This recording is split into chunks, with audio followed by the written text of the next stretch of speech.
Right. I think we should be live now. We'll see. Some people might start joining. If you can hear me, give me a little hello.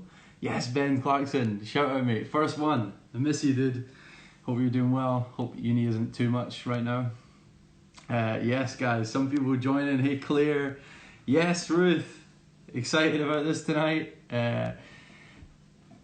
Yes, who else is joining? Sarah, Hannah, Iona, hey. Yes, guys, that's it.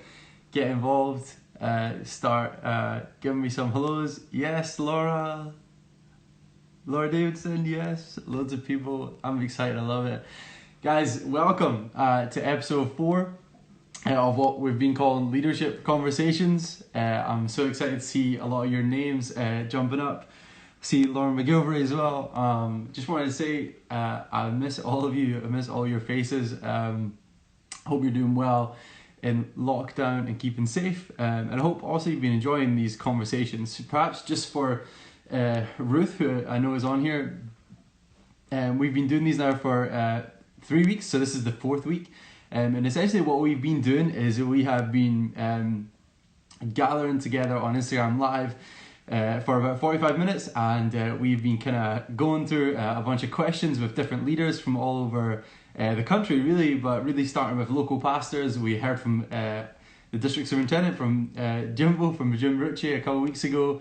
Last week we heard from Des Johnson, who is the director of Alpha, which was an awesome time, and tonight I'm so excited. So welcome Ruth to the show. I don't know if it's a show, but to whatever this is. Tonight we're going to be talking a little bit more topical. So we're going to be looking at things like humility, how to lead from a place of holiness in the 21st century. We're also going to be thinking about leadership in the workplace. So guys, this is obviously a great chance to ask some questions. We've been saying that last couple of weeks, particularly if you are a Priority 1 participant. I really want to see some of your questions tonight. I'll just say this, some of you haven't been asking any, so I want to encourage you, why don't you ask some questions, anything that we say, anything that you think about during this time, why don't you ask, and I'd love to answer it, and I'm sure Ruth would love to answer it as well. So there should be a little thing at the bottom of your screen where you are able to click a wave or click a love heart or a thumbs up. So make sure you engage with that, but also take it that step further, ask a question and engage with it. So I'm going to go ahead and try and add Ruth now. So give me a wee second. So Ruth, you should be about to get a little notification from me, and we should be able to get you on. Here we go. Let's see if this is going to work.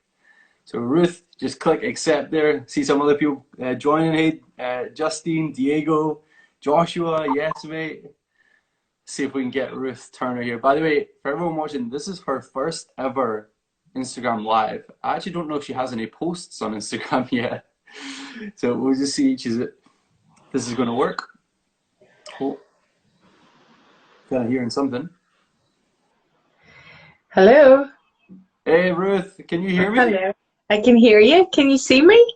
I can't see you, no. Oh, do you want to try again? Right, let me see here.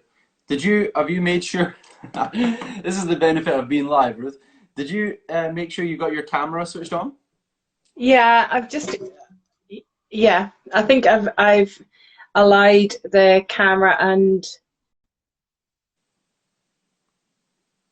Oh. All right, guys, hold that thought because we are trying our best here. So Ruth, I'm going to try again if you're still watching. And maybe it was just a connection fault or something like that. Let's see here. Try again. Let's see if I can see who else is watching.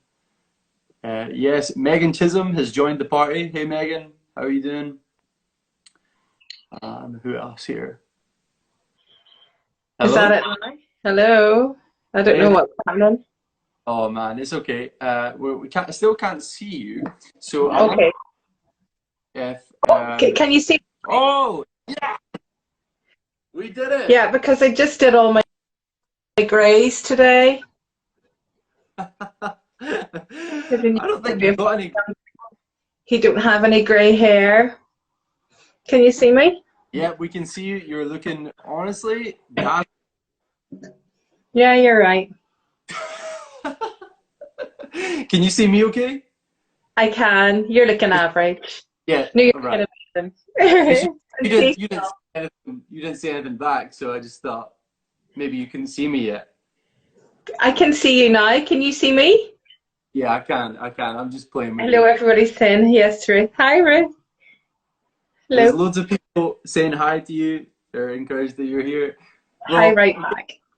I would like to take this opportunity to formally welcome you to this is episode 4 Okay. of what we kind of called leadership conversations. So we've interviewed a couple of people, and now we are so excited that you are here, and we're going to chat to you about all things leadership and a few other kind of different topics, and then amongst that. But first of all, how are you doing? I'm doing good, thank you. I'm working hard. So I am, hello, St. Matthew's Paisley. I am working in the health service still as a nurse, so that's pretty busy. And I'm working in the church, and I'm also trying to do a bit of work from home and help Andrew homeschool, which is fabulous. But I'm good, thank you. How are you? I'm doing well, kind of like yourself, just trying to, well, actually, not like yourself. I don't work for the health service, but trying to keep busy and trying to do different things and feel kind of, I was saying to someone else that trying to find a healthy balance of, being productive, but not like stressing myself out to make sure I'm doing stuff, Yeah. I've also been doing a little bit of reading and writing, and also been doing a little bit of running. Not as much as my wife, but definitely trying to do some sort of physical activity.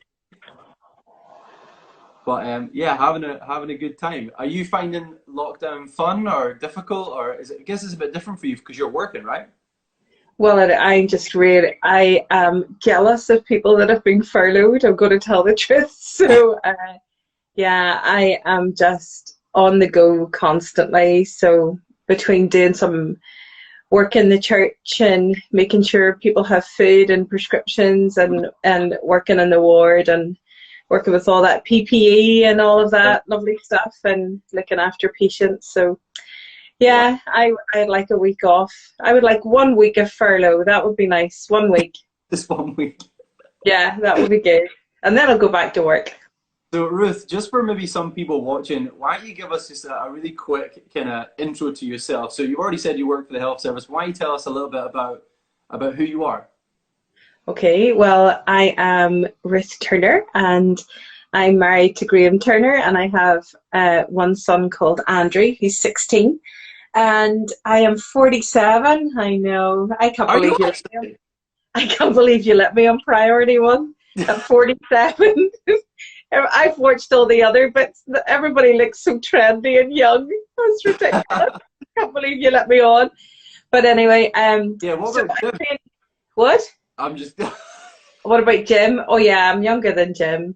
Just about. Just about.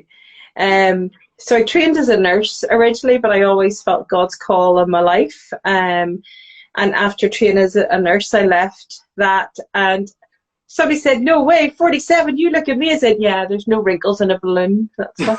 But looking good. Thanks very much. So I trained as a nurse. I left nursing and went into full-time ministry. I started off as a youth pastor. Yes. And I think everyone that's great starts off as a youth pastor. Let's be honest. absolutely, absolutely. And then I became an associate pastor. And then I went to church plant. And when I went to church plant in Larne, there was no people, no money. So I had to go back to nursing. So about 15, 16 years ago, I went back in to nurse and then church plant as well. So a bit of part-time. And up until a year ago, I was full-time in nursing and 1 day a week as a pastor. Wow. Although it wasn't 1 day a week, it was about 18 hours. Sure, And then I swapped it round. So I am now 30 hours a week in the church and 1 day a week as a nurse. wow, okay. However, during COVID crisis, we had to look at where I would be most useful. So the church have released me one day a week back into the health service. So now when I say one day, it's a 13-hour shift. It really is a full day. So I go back. I'm back into the health service 2 days a week now. Oh, okay. Yeah, or 24 hours. So it's fair to say that you have quite a lot going on. You've got a lot on your plate. Bits and pieces. Just little bits and pieces. A little bit here and there, ducking and diving, wheeling and dealing. Ruth, I wanted to ask you, you know, obviously people will kind of find this out through as the interview kind of goes on here, but you know, you are someone that I really look up to. You're someone that I admire and you know, uphold in a really healthy way. Someone that is lovely and genuine. Someone that's also got such great leadership. And I just love that, you know, there's going to be so much that comes out of this interview, and I really feel, and I've been, you know, praying even today, thanking God for this opportunity, because I feel like there's going to be a lot of young people that are going to get to hear from you in a way that they actually might never in any other kind of context. So I wanted that, just hearing your schedule there, hearing how busy you are, just wanted to say thank you. And I'm sure everyone else kind of watching right now and everyone that will watch, you know, we just want to say thank you for kind of clearing some space in your diary and being open to kind of share. I know this is your first ever Instagram live. So I never had Instagram. That's how old I am. I had to download it last week in preparation. But can I just say that actually it's my privilege here to be here. I am very privileged that you had asked me or even think of me. So it's not that I'm so busy that I couldn't do this. It's that I can't believe you asked me. So thank you very much. Well, yeah, I honor you for everything you've done and all that you still will to do, because I do. I mean that. I'm not just saying that. I do genuinely look up to you. I think you're an amazing person, an amazing leader in the church. So I want to know something, if you don't mind me saying. I'm not sure if you have any funny memories of me, right? But I want to ask you if you've got any funny. I did this the other week and I thought it was hilarious because it was just funny what came out. So I wondered if you have any funny memories of me, right? And maybe as you think, I'll say a funny memory that I have of you. Oh no! Is that all right? I wish you'd have told me the funny memory first. Okay. Well, you know, we obviously, I don't get to see you as much as I'd like to get to see you, you know? But one of the main times in the year I get to see you is at probably like a church conference thing. So either like the prayer weekend, or maybe, you know, when we do our kind of, is that called a prayer conference? Prayer conference? The other thing that we do, or maybe at Northbreak or something like that. I have a lot of funny memories from Northbreak and things like that yeah, I'm sure we would share. But the funny thing that I remember about you is just the way that you can engage and have banter whilst taking things really seriously, and especially when you're preaching and speaking, because you do this thing that's amazing. I don't think I've ever seen anyone else be able to do it, where you can take like a really serious moment and make light of it in the next sentence. And even at this past year, the conference thing, you were speaking, and forgive me, I can't even remember what you were speaking on. Oh, Jose, was it the signet ring? Yes, it was a signet ring, and I think that was why it kind of really caught my eye, 'cause I have a signet ring and wear it, but you were doing this thing where you were like kind of illustrating the sermon, and I remember just being so blessed, being so encouraged, but then also in the memory, I just remember laughing so much. You are someone that just makes me laugh. But in a really good way, not in like a, oh, I laugh at you kind of way, not that way, but like just laughing at her, preaching, get her off. But another funny memory I have is that I was going to be speaking at the district assembly a couple of years ago in Northern Ireland. Yeah. And I was kind of nervous. I was getting excited to preach, and then I remember these shoes. You had these shoes. They were like silver. Oh, I love a pair of shoes. Free sparkly ones, yeah. And I don't know why, but it stayed in my mind. I remember when I was preaching, even after it, I remember just always thinking about these shoes. I think it's because you were preaching the night before me. Yeah. And then I was thinking, oh my goodness, how am I going to follow that? So when I stood up, I said, I may not look as young and trendy, but he couldn't carry off these shoes. That was it. That was it. The shoes. I couldn't Yeah, believe it. I wondered, maybe we could do a little transaction here, and I could borrow the shoes next time. you could. Absolutely. Do you think they'd I let me could borrow in your a pair of skinny. shoes? Pardon? Do you think they would let me preach a sermon in Diamante shoes? Yeah, maybe not in the north. Maybe not if it's in Northern Ireland. Maybe if you wait to behind a really big pulpit and nobody notices, you could do it. Yeah, that's it. I'll wait for that. Yeah, you couldn't handle my shoes. No, I definitely could not. I could not. Listen, Yeah. what's your favorite thing about Andrew? About Andrew, Yeah. my son. Yeah, your son. Because a Yeah, lot well, of he look. people know Andrew and we love him and think he's a legend. And I haven't seen him in, again, way too long. I think trying Okay. to seen him, would it have been last year at North Break? Yeah. So my favorite thing about Andrew is he is quite shy Uh-huh. compared to me, and probably compared to Graham, but not round his friends. He would be shy in public, maybe not round his friends.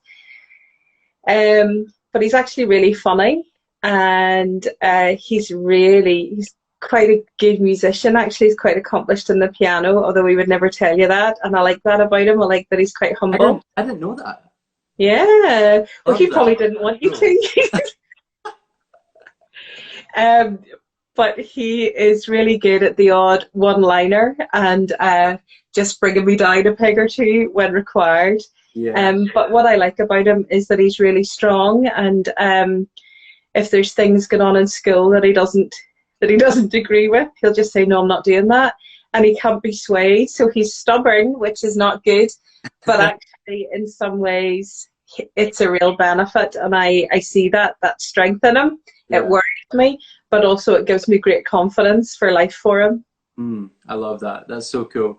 And I love that he has a mum that's willing to, walk and stand by him through those things. Well, he might not think that. He might not think that. So, but yeah, he's a good boy. He's a good boy. My memory of you, Jack, is actually quite serious. So, yeah. So I always, whenever I'm interviewing, I know that I always maybe come across funny when I'm preaching, but I am hilarious. I can't help it. But actually, there are some things that take very. About humility in a wee minute here, honestly. Yeah, that's okay. But I remember interviewing you at one of for your district license. Yeah. And I do normally ask everyone to see him who's coming in and they're young, and saying, could you, how do you think that in youth you're going to have the life experience to lead? And you give me an answer that was absolutely excellent. And I remember just thinking, that boy knows how to answer a question. And I didn't let anybody off the hook when it comes to interviews. So I thought you did really well. Thank you. I can't remember what I said, but yeah, it wasn't that memorable, but I just remember thinking, that was a good answer. well, that's enough. Surely that's enough. Yeah. Memories. And I actually do preach with humour on purpose, because I am very emotional, and I've never been able to preach without getting emotional. And I also am looking at other people and see them get emotional too. So I always kind of have to give people just that breath to be able to catch up and not just go down into that state of, I'm just going to cry and cry. But just, I think that life is a roller coaster, and that our life is up and down. And I think our preaching should reflect that as well. And sometimes you need to give people just a wee bit of lightness to get out of that depth of, oh, that was hard. That was hard to hear. That's good, actually. I like that. And that's like an encouragement. Sorry, 2 seconds. I'm just moving my wee camera there. See if it up. Yeah, there we go. Yeah, that's a really good point. And I actually, and again, that's probably one of those things that I've learned from you, and not even by the way that we've had a conversation of it, but just by watching you and hearing you. I think I've tried to emulate that and kind of bring a little bit of humor, so that, yeah, I think I can't remember who said it, but someone said, preaching is taking people, on an airplane. It's like a journey, and part of the journey is, the going up, and some people will have heard that are watching will have heard this illustration before, where you kind of you have to take off and then you kind of get settled and everything. And I think humor, is part of that journey, and it makes things comfortable, makes things easy to hear, and also like I don't know about you, but I was saying this to someone else, most of my stories when I'm preaching are like things I've done wrong. And people relate to that humor, and people get that because they find themselves being like, I've done something like that as well. I've done something similar. Yeah, absolutely. Yeah. Well, Ruth, let's kind of dive in here for some people watching now. Ruth, how we do this is like I kind of have like a set bunch of questions I want to ask, but really I just kind of let the conversation flow. And then also what's really cool is whilst we're kind of talking, people can ask questions. And you won't see it, but on my screen I can see like a little question mark that pops up. And so as people ask questions, we'll try and engage with them as well, if that's all right. And we'll kind of try and hear from different people on what they're thinking. Is that cool? No pressure. Winner. Nah, no pressure at all. So one of the things I wanted to talk about was humility. Now, humility has been one of my really strong points in my leadership. Excellent. I'm really good at humility, Yeah. But no, in all seriousness, we know that humility isn't just an optional extra for leaders in the church or Christian leaders. Humility is actually much more important than that. I wondered if you could kind of explain to someone, in an easy kind of way, in the way that you do, what would you say humility as a leader looks like? I would say actually that this is something that I have probably struggled with, not with being humble, but what that looks like in our lives, because everybody's personalities are so different. And my hero, actually her burial or her service was today. Erin Wallace is a particular hero of mine, and I always looked at her and saw how graceful and gentle and beautiful she was in everything that she did in life. Mm. And actually, probably for some of my teenage years, I thought that that is how I needed to look as well. And so I tried to suppress my personality a little bit into that and try to be quieter or just more gentle in things that I did. And actually then my own personality started to burst through that, and then I always felt like I failed because I cracked an inappropriate joke, or I laughed too loud, or I drew too much attention to myself. And then I thought, oh, you're no good at this, you failed. And then I would just like get really annoyed and beat myself up. But actually I have learned that in becoming an adult and in leadership, that humility is not thinking less of yourself. It's just not thinking about yourself. Isn't that what they say? It's just I think, I can't remember who used the term, it's not thinking less of yourself, it's thinking less about yourself. Good, yeah. And I actually think that that's what humility is, that I still am allowed to be who I am, but everything I do should bring glory to God, and it's not about me. Yeah. So it's still about putting others first. It's still about putting God first in everything. It's still about making sacrifices to ensure that we love our neighbour. Yeah. But I don't have to hate myself to love my neighbour. And I think sometimes we get humility mixed up with humiliation. And I did that certainly growing up, and still sometimes do. I still do. I still think, oh, don't get cocky, don't get arrogant. And I don't know that I am those things. Maybe I come across as confident, but I know who I am in Christ. And sometimes I come across as confident because I'm scared underneath, and I don't want people to see that. But humility is not humiliation, because I am loved with an almighty, extravagant love. I am called to be who I am. God called me. He knows who I am. He loves me the way I am.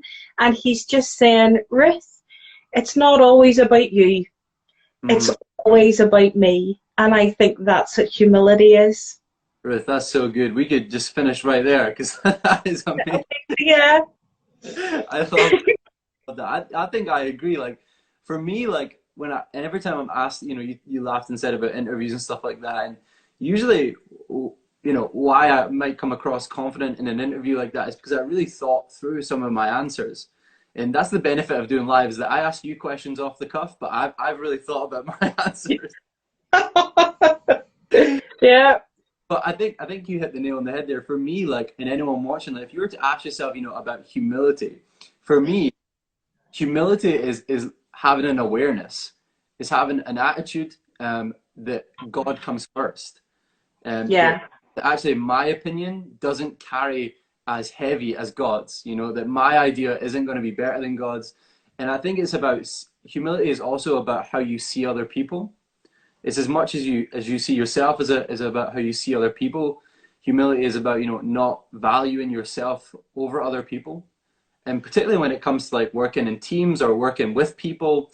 I think so often like in the world, like we want our voice to be heard, where actually I think part of humility is about letting other people's voices come first. And yeah, like I've really found that is a hard journey as a leader. Because oftentimes, like especially as a lot of young leaders, Ruth, that are watching this, like a lot of um, the sort of way of how to get forward in the world is often having the loudest voice, and being the most confident. And sometimes, a football background that I have is often comes across as like you need to be the most arrogant, the most out there. Whereas actually in our world, Jesus kind of has a bit of a different take on it. Um, Yeah. Jesus says things like, the first you gotta come last, um, and I think there's some real lessons in humility. So if someone was watching this and they're saying, okay, well, I get that. How do I get better at that? How do I grow in humility? What are some things you would say to that? If you're looking specifically at leadership, I would say you need to look at why you want to lead. And I don't know why anybody would want want to lead. I think sometimes it just happens organically. Yeah, But your overall aim should not to be in leadership. That's not the aim. The aim is to serve God. I love that. And I think we really need to understand, and from working in the health service, I've seen lots of different styles of management and I've been a manager, but we really need to understand that we're not there to rule, we're there to lead, and that's very different. You don't want to be a ruler, you want to be a leader. And I think that if we look at the disciples, whenever Jesus was preparing to go to Jerusalem to die, the question they asked him before he did the walk into Jerusalem, the question that they asked as he was preparing for crucifixion is, who's going to be the greatest in the kingdom of heaven? So their hearts were completely separate from where God was. So what I would say is to have a humble heart. How could we be cocky knowing how good God is despite our feelings? And their heart was so far removed from where Jesus was. He's preparing for death and they're wondering what's in it for them. And I think that taught me a big lesson, as in my heart needs to be where God's heart is in this. If Jesus' heart is about Calvary, my heart needs to be about Calvary. If Jesus' heart is about looking after the sick and the lame and the outcast, that's where my heart should be.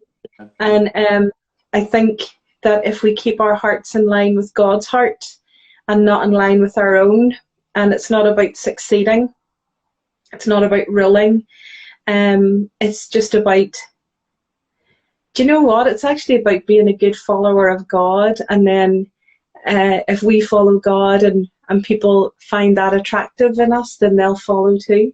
Yeah, I love that. I heard it said that, the leader is only the first to follow. And I love Yeah. I'll stick with me because you're right. Like leadership is you're a flagpole, you're a host, to God, you're a flagpole pointing to who Jesus is. Mm-hmm. Ruth, I have some other questions about this subject, but I actually loved what you were kind of hinting at a little minute ago. You were talking about your personality coming through, and actually sometimes in our bid to be humble, we actually end up kind of finding that we actually put maybe added pressure on ourselves to become less, and we actually try and become someone else in the midst of that as we try and develop. And I think that's a natural kind of point of progression. As you try and progress, you kind of go through, or at least I did, I went through seasons of kind of, you know, Chris Franklin, one of my greatest friends and mentor, like there was times in my life where I was just trying to be like him, you know, and was finding myself, you know, just doing things that he would do. And there's nothing wrong with that. But sometimes what can happen is in the process of development is you kind of stop being yourself. And Mm-hmm. there's a lot of young leaders that will watch this, and this is exactly what this content is for. So I wonder what you would say if someone's in a kind of position where they're either in leadership or they're a young leader and they're really struggling to kind of find their personality or even find it okay with just being themselves. What do you think you would say to that? Yeah, I actually think that one of the hardest things in life is to find your place in life and find who you are. And I really, really struggled with that. I was very insecure, growing up very, yeah, I find it really difficult to think that people would like me, that they would like me for me. And probably, and as an adult, some of those hang-ups are still there. I think probably as we get older, we care a little bit less about what other people think, and there's something liberating in that. But actually, that's not how I felt when I was younger. Definitely not, and to the point where it nearly tripped me up, trying to be all things to all people. And I suppose at one stage you just have to stop and think, does God love me for me, or is it all a lie? Does he love absolutely everybody else in the world and accept them how they are, except for me? Mm-hmm. Well, that can't be true. Yeah. So God loves me exactly as I am. That doesn't mean to say there's not things that need to be improved or things that I need to look at or parts of my personality that are ungodly and maybe unhelpful that I don't need to change. And sometimes I need to look at, am I a little bit judgmental? Am I a little bit too sarcastic? Am I a little, there's not everything is appropriate for every situation, you know? Yeah. So I'm not saying that God doesn't want to work in our lives, but actually that's part of becoming mature. You know, we all need to mature and grow up in Christ. Yeah. But I think that I felt guilty for being me for a long time, and God has really released me from that. Amen. I love that. And I'm so glad that you're saying that, because I do and would really kind of relate to that and say, like, that's a part of our journey of becoming ourselves. You know, Mm-hmm. it's about developing in God, about kind of going through that refiner's fire that is the Holy Spirit that will challenge you and kind of bring you down to you know, the things of God and really challenge your spirit on different things.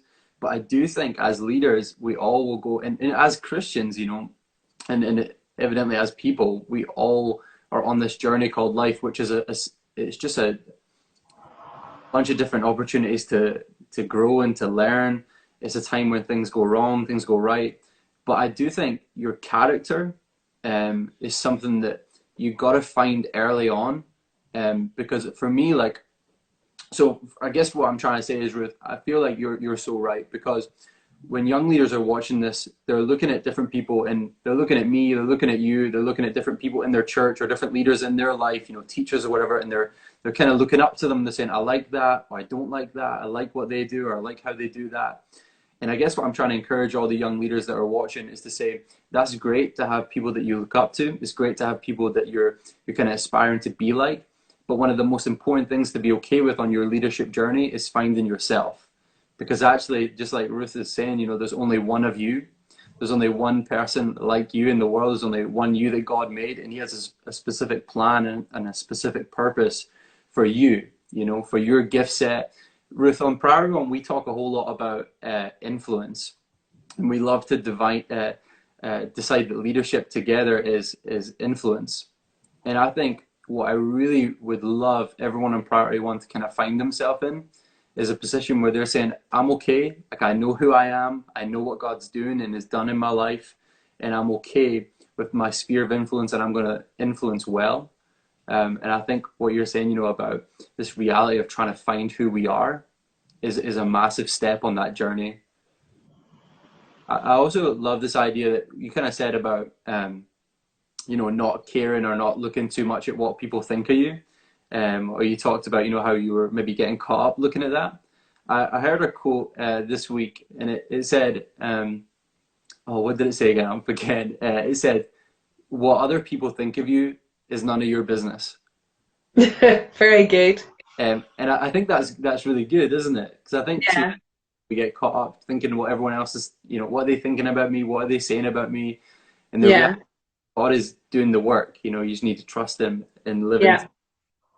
Ruth, tell us a little bit about. So you are a church planter, Hmm. someone that's kind of stepped out and taken some, I'm sure, made a lot of sacrifices, taken a lot of risks. What would you say to anyone that's kind of thinking about doing something new? This, or people that have a vision to see something new happen. You know, what would you say on that? I would say be careful how you measure success. Mm, mm, And I would say be prepared for it to be harder than you think and to find delight in the things that are smaller than what you think they're going to be. that's And then, um, so I think initially whenever we're doing something like church planting or whether it's organizing a conference or whether it's, um, whatever that is, whatever we're thinking of doing, that other people within the church, the Lord bless them, have a set of success scorecards that they keep in their handbag or in their pockets. And it's about numbers, and it's about how good the worship band is, and it's about how good, how many people get saved every week. And actually, for 7 years, we could not get past 10 people. wow. Yeah, and I really wanted to give up. Honestly, every week I come home and I was a bit totes emotional. Every week I would drive home and I would say, Lord, you are making a fool out of me and I am not going back there again.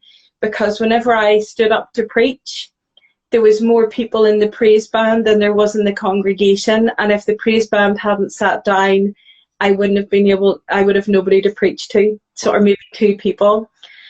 And somebody met me in B&Q one night and said, look, you've been doing that for ages. Why don't you just give up and go back to Carrick, you know, which was our parent church for church planting.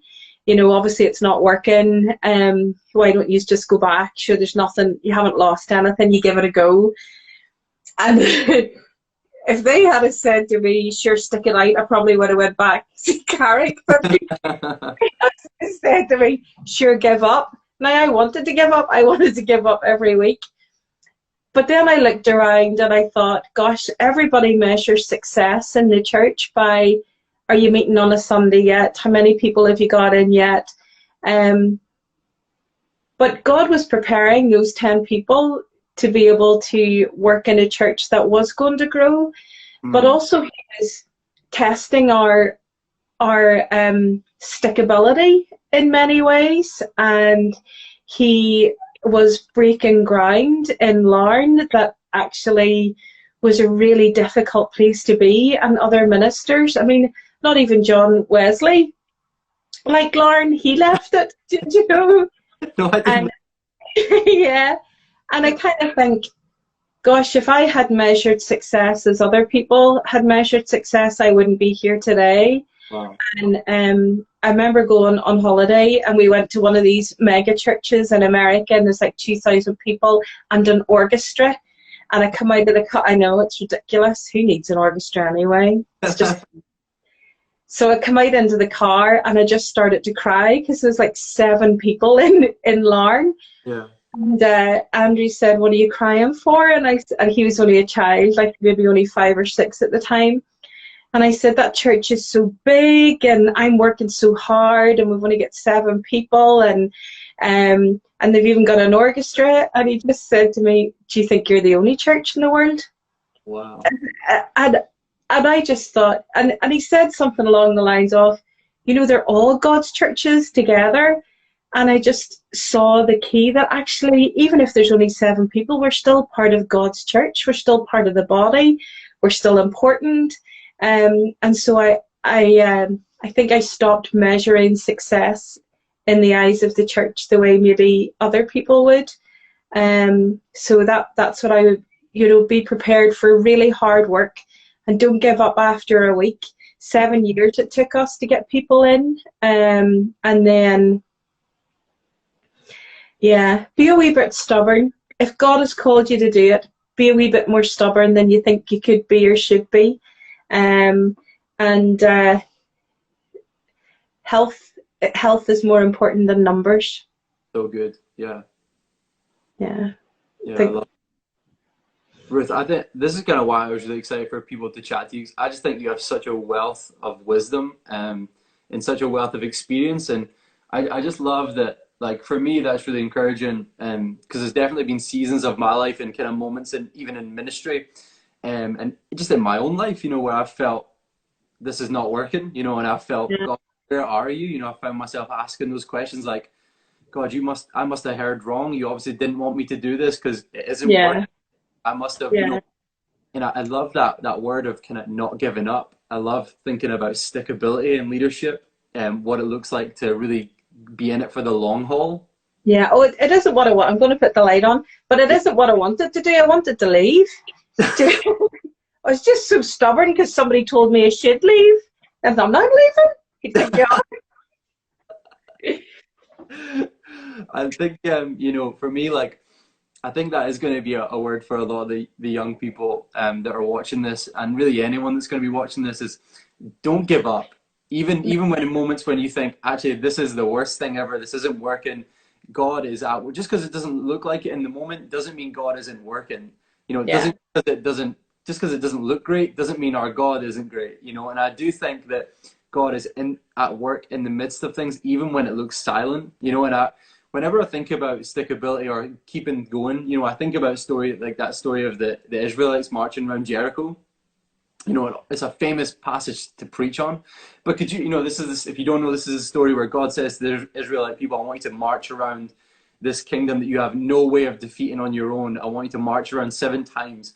And they do it, and they have different things going on each day. But what really sticks out to me in the story is this idea that, could you imagine if they gave up on the 6th time? Yeah. Because nothing was working. Nothing seemed to change. The walls hadn't started to crack. The ground wasn't shaking. It was just nothing. Yeah. Ruth, tell us a little bit about what you think is exciting about being a young leader right now.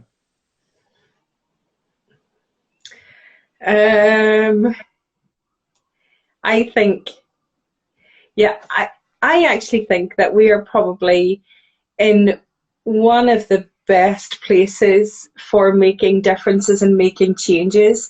There are things happening now that would never have happened when I was younger, whether it's to see the church involved in social justice issues. Can you see me? It seems very dark in here. Can you see me okay? We can see you great. You look good. Oh, that's good. Yeah, well, I didn't ask if I look good. I already knew that. Goodness sake. But thanks for the affirmation. So I think that there's so much availability of things that you can be involved in. Whenever I was called into ministry, I just assumed that I would be a missionary, because I had never seen another woman in the pastorate before. I didn't know that that was possible. And then I heard Deirdre Brar preach, and then I saw Irene Wallace, and I thought, gosh, there's so much here that I could do in that pastoral area. Yeah. But now we have joined with a community farm who do creation care in ministry with refugees. Wow. There are social justice gatherings. Do you know, there's just so much that you could be involved in. And I think very much when I was growing up, sometimes if you couldn't preach 2 sermons in 3 points, all beginning with P, you couldn't get into ministry. Yeah. And if you didn't play the guitar, you couldn't lead worship. It was a little more stylistic, I think, a little more restrictive maybe. Yeah. And so you always had to break new ground. But I think that you're stepping now into new areas that are exploding and are working. And I would look at the areas that you feel your heart aligned with, that you feel your calling and your personality and your passion aligned with, and go and work with what's working well, whether that's the likes of, we have Jubilee Farm who are doing like ecological, environmental creation care with adults with learning difficulties, with refugees, with people with mental health illnesses. That's very much part of ministry. Yeah. Or whether it's in social justice or whether it's within that more traditional setting. I think the most exciting thing about being a young leader now is the availability of areas that are really practical, as well as missional, as well as speaking. I love that, because I think sometimes, even in my own experience, it can come across that ministry is a really boxed in thing, and it looks like one model, and that is the kind of, your Sunday preacher type thing. Mm-hmm. And although I'm not lessening that, that's a very important part of church world and ministry. But right now, I would agree so much and say and encourage anyone watching this, that goes back to what we were saying about personality. The kingdom is such an expression of all God's people. And we're so excited for you guys as young leaders to grow up and find new ways of bringing God's love, his joy, and his hope to people that have never met him before. And actually in ways that a Sunday preacher just couldn't meet, And I do think there's a lot of leaders on here. I can see all the names. I think there's so much potential, even on this Instagram Live. And I just agree with it. I think we've got some really bright days ahead of us. And I want to just take a wee break there and just say, I think for me, you are someone that, in different interviews that I've had over the course of my own ministry thus far, you've been someone that's really championed my ministry, and you've sought to correct me and challenge me in healthy and good ways. But you've also taken moments with me to really celebrate what's worked, what has been good, and what's been happening in Perth, that's gone really well. And I just wanted to say I've been really thankful for that. And I think if there's anyone a bit older watching, I would just encourage you and say, you'll never know how far even a little bit of encouragement goes. I think encouragement is one of the greatest weapons that we've got in the kingdom. It's something that isn't utilized enough in churches. Yeah. And I think we could all get a bit better at that. So Ruth, I've got another couple of questions here, but I'm going to look just at my screen and see if there's any questions kind of coming through. Oh yeah, cool. So I've got a couple of questions here. Oh wait, it went away. I'm doing this wrong. What has been your best experience as a leader? Oh, can you see that? Oh, brilliant. Yeah. Oh, that's new for me. I didn't know we could do that. Yeah, so answer, Anna, that was Hannah's one. So what's been the best experience for you as a leader? Oh.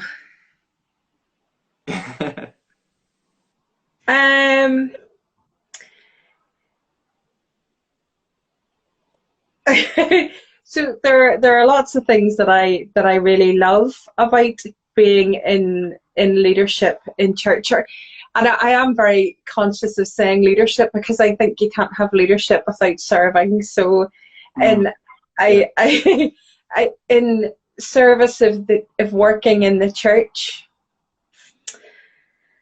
well, I think it's lovely to see people finding Christ. I really do. I think that's really, really important, and it's lovely. And people coming to the church through Alpha and all those things. But I think it's also in the really simple things as well. I love looking down on a Sunday morning when someone is new in the church and I see other Christians who are reasonably new going over to make them feel welcome. I think I love that.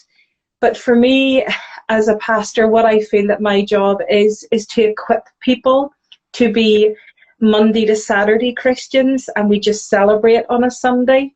And it's when I hear people saying, here's what I did in work this week, and this is what went really well, I think, wow, that's amazing. We're doing something right here.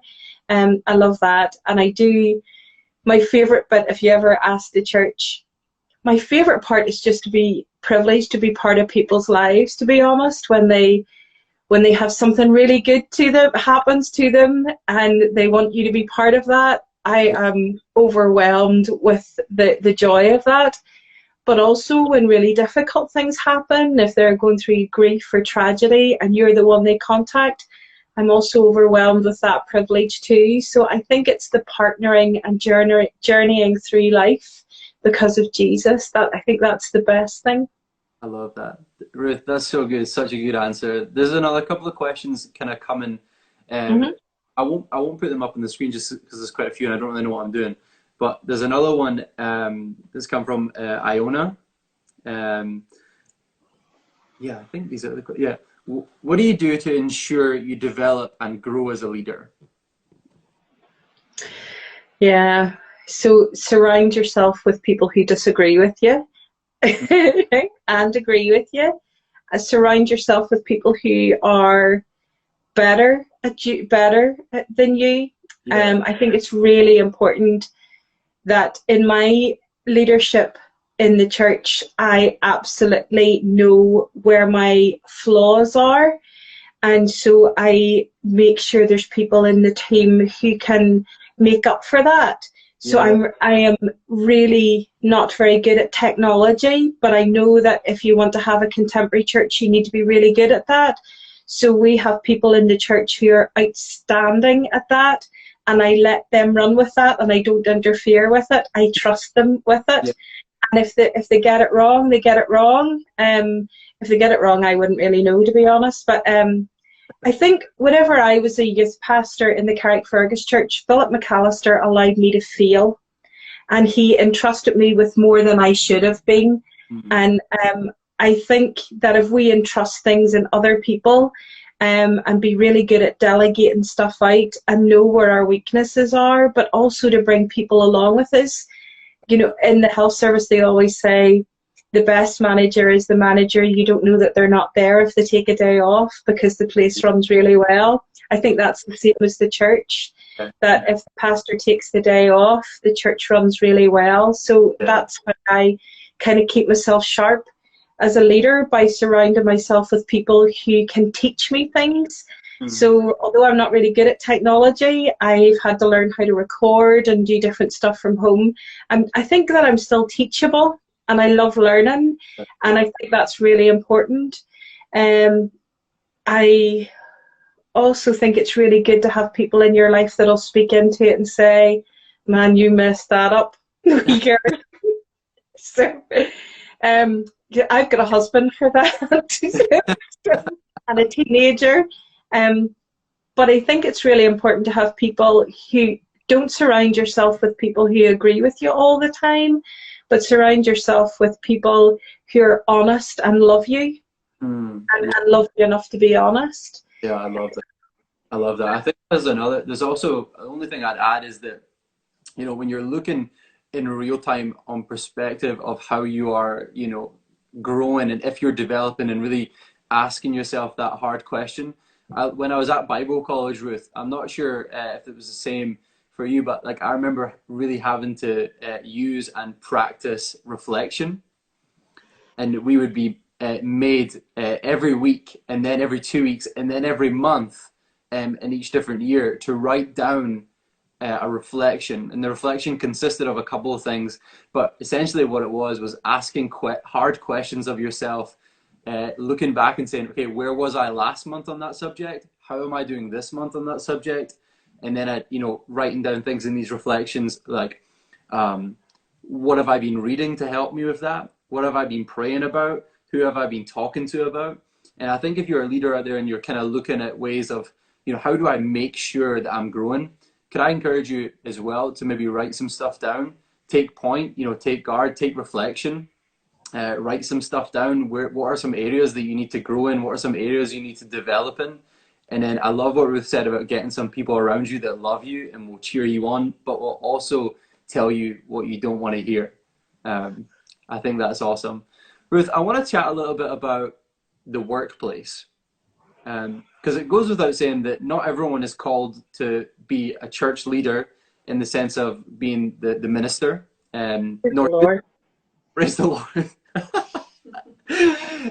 But a lot of people, and a lot of people watching this, will find themselves in a workplace, which is, I've really found to be a massive, amazing missional space, what would you say you've learned about God being in your workplace? So I would say that I've learned more about God in the workplace than I have in the church. Well, Um, I have learned that people really need God, whether they recognize that or not. And do you know, sometimes if we spend all of our time in church, we just become well-fed Christians. And I really worry about that. I really worry that sometimes as pastors we don't have any non-Christian friends in our circle of friends, and then I think, well, how can you be a pastor if you don't know somebody that doesn't know Jesus? Are you really doing what you should be doing? That's what I think. I think in the workplace, I'm just going to give you one example. So I think examples of real life are probably better. I'm wheeling a man from the intensive care ward down to my ward in the coronary care unit, and I said, "Where are you from?" He said, "Oh, I'm from Larne." And I said, "Oh, I'm from Larne as well." And I said, "Actually, I work in a church in Larne." Now, I don't always say that. yeah. It's not always appropriate. But it's just the way the conversation was going. And as I wheeled him into the bed space, his family were just behind me. And he was terrified. He was terrified that he was going to die. And he said to me, "Would you pray for me?" And I said, "Yes, of course. Sure, I'll pray for you. You'll be on my prayer list tonight." And as I was walking away, he grabbed my hand and he said, "No, you need to pray for me right now." Wow. And, his family were all there just looking at me like I'm some sort of idiot. And we just pulled the curtains and I just prayed for him and for his family there and then. And do you know, that really spoke to me, because we often think that people don't want to know about God and that we shouldn't say anything about God. But actually, people are desperate for God. They may not know that it's God that's missing, but people are desperate for something. And they're not always in the church being desperate, but they're always in the world desperate. You know, they're always where we are. And I think God specifically puts us in areas where he knows there is a need. And sometimes we think that God has or that we're in some job that doesn't matter. There is no place that we are as the children of God that does not matter. There is nowhere that we are that God hasn't got somebody who needs his love. So for me, there has never been that dichotomy in my head, or that issue, well, I'm in work today, I'm in church today. For me, there's no difference. I am called to be in ministry. So I'm in ministry whether I am collecting milk at the front door, or in the shop doing my groceries, or in my workplace. I'm not separate from God in any way, nor is he separate from me. So wherever I am, he is providing opportunities and calling, not even just to speak, but in how we live and how we react, you know, and how we act, and more in how we react, I suppose. Yeah, I love that. Ruth, we're kind of running out of time here, which is a little bit of reflection on just kind of in a bit of trouble getting started, but I think we're good. Last question that is kind of coming through is about rest. How important is rest as a leader? So rest is way more important than I make it. So in our heart is set up in a certain way to beat, and it hits the top part of the heart and travels across from right to left, and then down, and then up. So the top part beats, then the bottom part beats, and then the reason that it knows to beat again is because there's a rest. Wow. And actually, it's the rest that keeps us alive. The rest is shorter than the beat, but it's still there. And I think that in our rest and in our leaning back into God and just resting in him, that's where we find the life and refreshment to keep going. And I'm very good at that. I get to the point where I just feel afraid and think, nobody asked me to do anything else because I'm going to go crazy. But I need to learn to do that too. So rest is not laziness, but, but rest is important. Yeah, absolutely. Ruth, I'm going to call you back, so I've only got 20 seconds, and that isn't enough to tell you how much I love you. So, guys, if you're watching, I'm going to hang up, and then I'm going to start again immediately. So yeah, I don't know how to do that. Okay, I'm going to call you back, so just join me in a wee minute. I'm going to call you back. Okay.